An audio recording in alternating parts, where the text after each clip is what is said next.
Hi guys, this is Loreta, this is Lexy, we're from Team Harlequin, and we're here with you 10 years. Hello. Hi. Hello. How's it going? How's the show with you so far? Great. Great. Good. Good shows. Good Is it people. Yeah. Very good game. Yeah.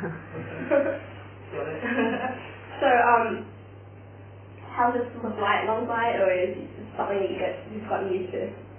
You mean the flight from LA to here? Yeah. I mean, I think flying that long is something that's kind of hard to get used to, but you kind of put up with it. You can actually charge your iPod and all that kind of stuff. But I like all these flights, like from Sydney to, we just got off a flight then, so like Melbourne to Sydney is pretty good, Yeah. It's nice and short. Yeah. You just got the, you just got the 100 Civic Tour, right?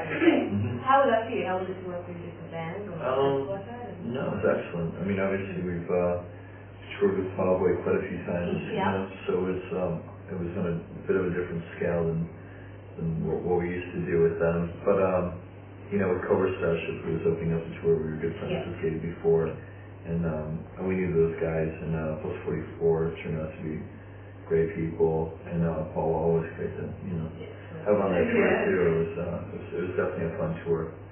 Nice and easy, good people. Yeah, just like So how is it different headlining your own shows compared to just It feels, I mean, from that tour it's completely different from going back. I mean, for me, and I know the band feels the same way. The club atmosphere is definitely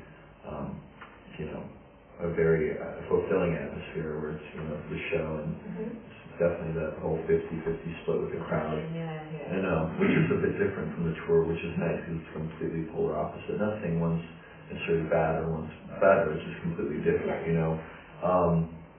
and I mean for me, and I know Michael's the same way, and even when we talk about this all the time backstage, I mean just nice coming to obviously another country, and we feel some some of the online presence that people are interested in seeing our band here and everything. So you kind of, when you see it, then you start believing. So, what were your favorite bands growing up? I mean, for me, when I was much younger, I guess my dad would play, the Beatles and Queen and Pink Floyd and Led Zeppelin and stuff like that. So, kind of grew up with that kind of chip on my shoulder, and then there's a band called the Smashing Pumpkins, which was, as I got older and into my early teens, and then, Weezer, Jimmy Eat World, and I guess I got kind of into indie rock, and then Ghetto Kids and all that kind of stuff, playing trios, so, Death Cab for Cutie was up there. Cool, so then, we always wondered on, I guess like when we first met, we were talking about like the importance of like clarity, like in your world, and even like Get Up Kids and all that kind of stuff, which is I think that was like the first time we'd even talked, which is kind of cool. But being from Australia, I think like Cold Chisel and In Its Stead, and my brother used to play so much music when I was young, and like AC/DC was like the first stuff I ever learned on guitar, and even like You and My, or there's like so many great, what do you call them? Silverchair. We kind of fell in love with the same stuff at the same time. We're in complete different countries, which is really pretty cool. I guess that was one of the first times where we talked. I was like, wow, you like, that record, and I guess they weren't even that.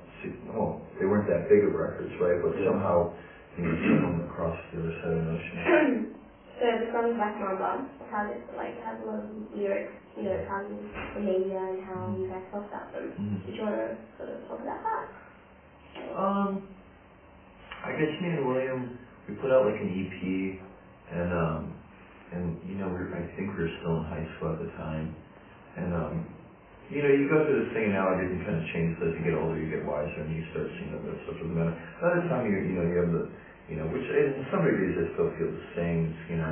A lot of people kind of look to that as something that's going to influence them too, on what people are going to say about a band or kind of press and everything else. And I think I guess that one's just directed where I guess we don't really, not too concerned with it. That's not saying anything other than I don't know. I guess educating maybe people that that's not something that you should really look at.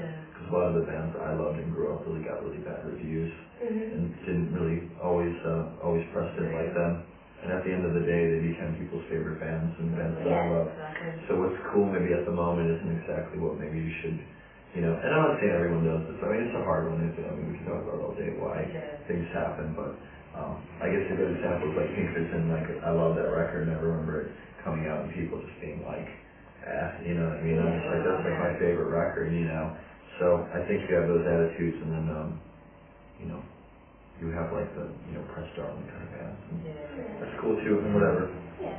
You can't please everyone. Exactly. So what is the real meaning of Santi? I guess it's kind of it's weird. I mean, we were making the record, and we couldn't kind of come up with the title that we really liked, and we were juggling some ideas that were just no good, and we didn't think. And then we also have, as much as serious as we are about what we do, we also have this kind of very twisted sense of humor too about things. So Santi just felt like the right title, and I mean, we started kind of saying it. There was this kid, he had a band, he used to make fun of Bill and Siski Business, and he was in Dave Matthews cover band named Santi. And then and then we're kind of the weird kind of people that would start saying that word Santi for something, and just explain something, like, exactly. Like kind of, and then it turned into something else. You know what I mean? So it's kind of, and I think everyone in their group of friends kind of have certain words maybe that they use. And you kind of just use them, and words that mean a little more to some people, and you know, and so that's kind of Santi. And I guess we didn't know that we were gonna have to explain it every time. Seems like okay, no, it's okay. Because I mean, I'd ask the same thing. It's like, you know, but we're like, yeah, we should sing this. You know, we all have, you know, we're all in the studio having, you know, being locked up for a month and making crazy decisions. So we have a bit of a game. Yeah, a little bit. You might be able to help us with. Yeah. It's pretty much Australian trivia. So we're pretty much just you might be basically everybody. Yeah. Okay. So we're just gonna start asking you questions, see how you respond, and see how well you do. Like if we just set you loose in Australia, how well you do. Okay. And if you're right, you might get a prize. Okay. Alright. Okay, great. So name 3 Australian native animals. You want me to I'll just put into it, right? Yeah, let's try to do it. Let's just, we've got the questions, don't worry. So native koala. Yeah. Kangaroo. Yep. And Tasmanian devil. Oh, nice. Nice one. Looney Tunes. Yeah.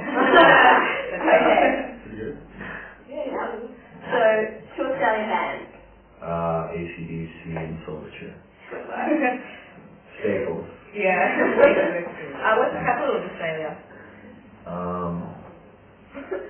Sydney. Sydney? No. No.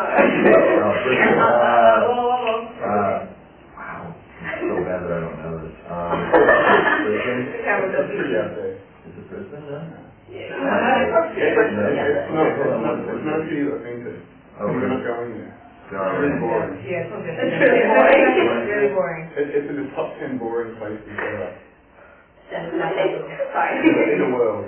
Sorry. WC. ACT. You would know. Yeah. Canberra. Yeah. Sorry. Yeah.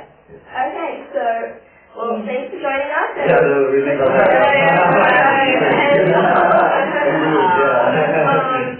So thanks for joining us. Here with the guys from the Academy is, and so just stay tuned. By the way, they won, so you get your prize.